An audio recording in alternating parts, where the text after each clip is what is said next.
Hi friends, आज मैं पहचान से रिलेटिव एक क्वेश्चन के बारे में बताने वाली हूँ कि पहचान के निर्माण से आप क्या समझते हैं और उसकी सिद्धांत की विवेचना करें।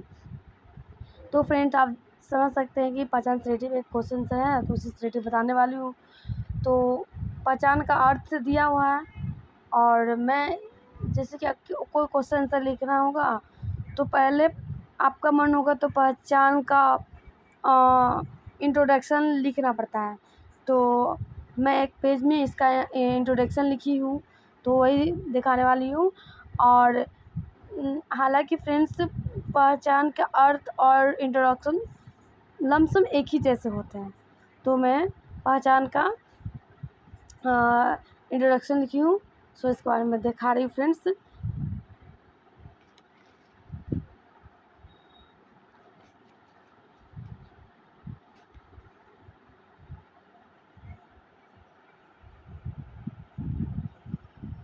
आप देख सकते हैं, पहचान को अस्मिता के मतलब चाहे पहचान बोले चाहे अस्मिता बोले, बात बराबर ही हुआ, क्योंकि पहचान को ही अस्मिता को ही पहचान करते हैं।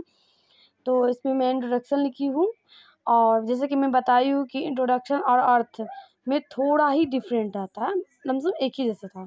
तो मैं एक पेज में अपनी तरफ से लिखने की कोशिश की हूँ कि पहचान को मैं किस तरह इंट्रोडक्शन दे सकती हूँ।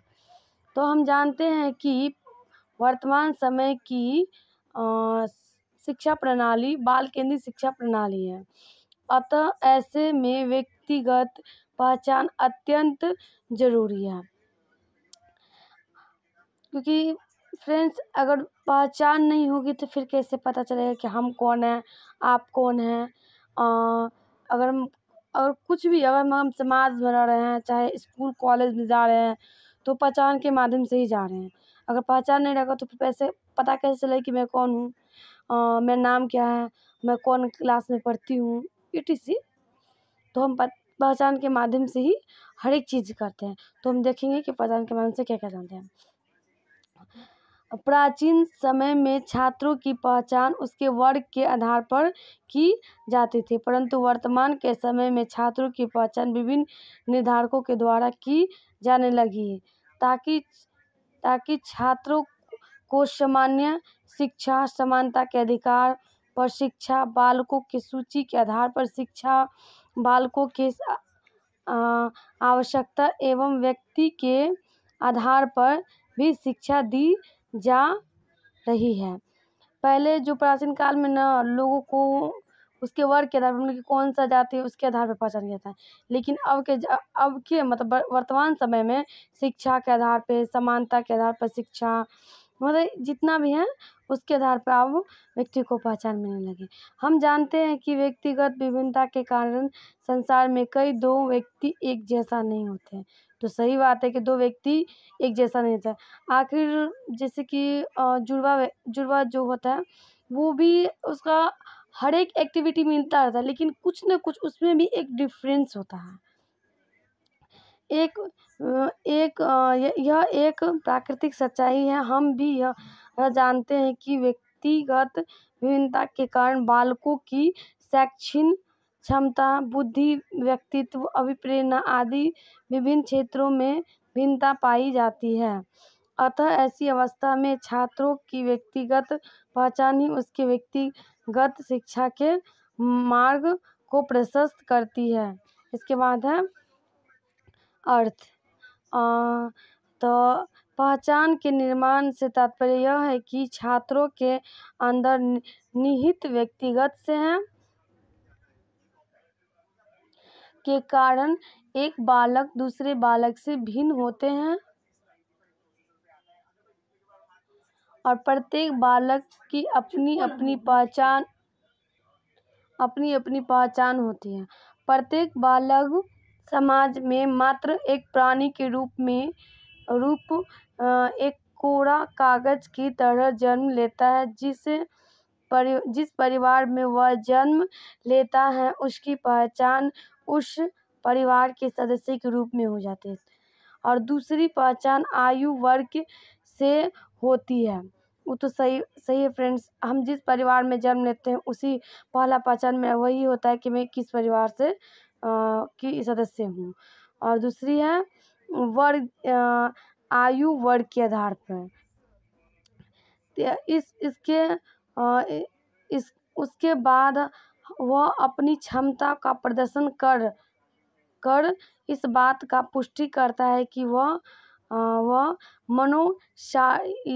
मनोशारीरिक रूप से वह कितना स्वस्थ है। फिर वह विद्यालय, समाज एवं अन्य तथ्यों के संपर्क में आता है और जहां उसे अलग अलग रूपों से पहचान का निर्माण होता है। तो इस तरह अपन देख सकते हैं कि हम विद्यालय के माध्यम से, समाज के माध्यम से, अन्य तथ्यों के संपर्क में आते हैं, उसके माध्यम से हर एक तरह से हम हमारे पहचान का निर्माण होता है। बालक का वह प्रारूप जिसके द्वारा उसे चिन्हित किया जाता है कि उसकी यह आइडेंटिटी कहलाती है।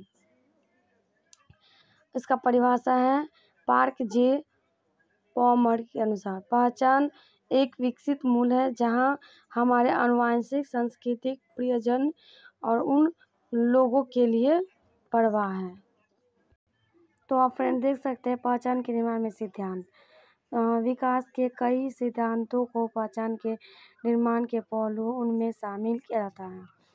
दो सिद्धांत पहचान के निर्माण पर सिद्धांतों के बाहर खड़े इस विषय से संबंध है। मनोसामाजिक विकास एक के सिद्धांत और जेम्स मेरिको के पहचान स्थिति सिद्धांत के रूप से अपने सिद्धांत की अवस्था का बनाम भूमिका भ्रमण का पहचान।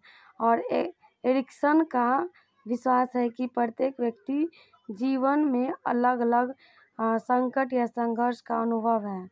संघर्ष से प्रत्येक के जीवन में एक निश्चित बिंदु पर खड़ी होती है और सफलतापूर्वक 8 चरणों में अगले करने के लिए प्रगति के लिए हल किया जाना चाहिए। पहचान के निर्माण के लिए प्रासंगिक विशेष प्रगति के लिए हल किया जाना चाहिए। पहचान के निर्माण के लिए प्रासंगिक विशेष अवस्था में को किशोर अवस्था कहा जाता है, दौरान जगह लेता है। बनाम भूमिका भ्रम पहचान भूमिका भ्रम बनाम अवस्था है।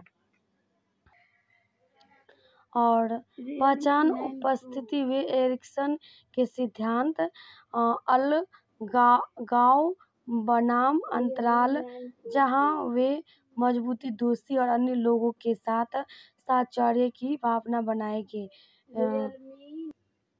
के अगले चरण में प्रवेश करने के लिए तैयार है। पहचान भूमिका का भ्रम बनाम और संकट का हल नहीं है।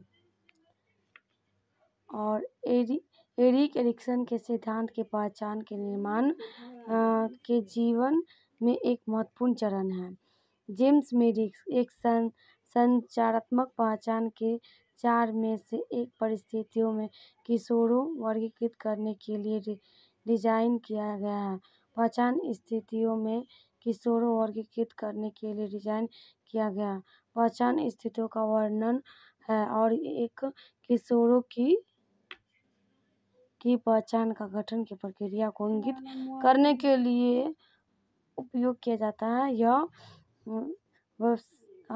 व्यवसाद, धर्म, यौन अभिविन्यास और राजनीतिक मूल्यों का एक सेट जेम्स मेरिक का सिद्धांत के रूप में पहचान के 4 परिस्थितियां रहे हैं।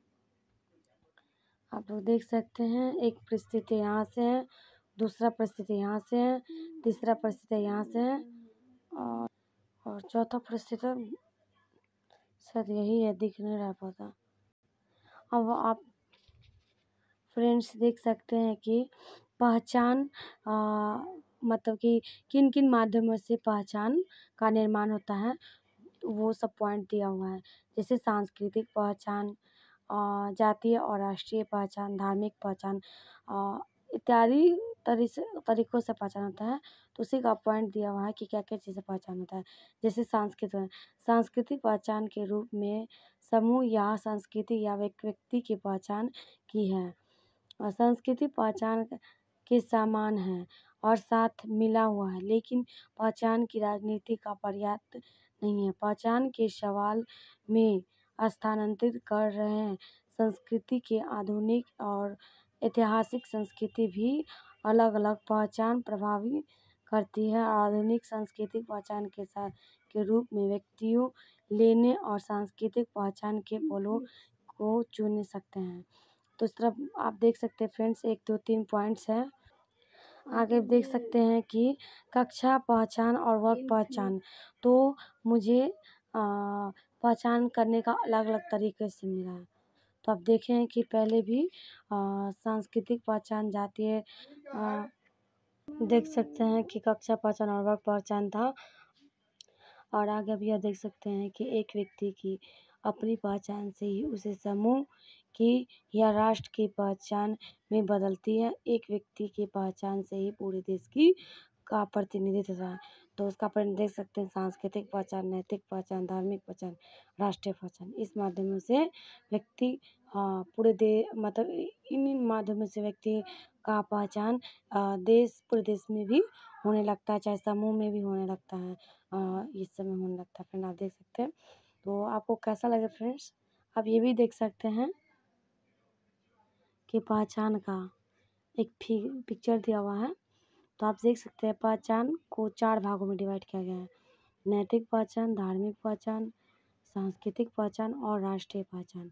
और इस तरह पहचान का आप देख सकते हैं कि कौन कौन सा मैंने पहचान का पॉइंट बताई हूँ। तो आपको फ्रेंड कैसा लगे, लाइक कीजिए, सब्सक्राइब कीजिए फ्रेंड्स। Thank you friends.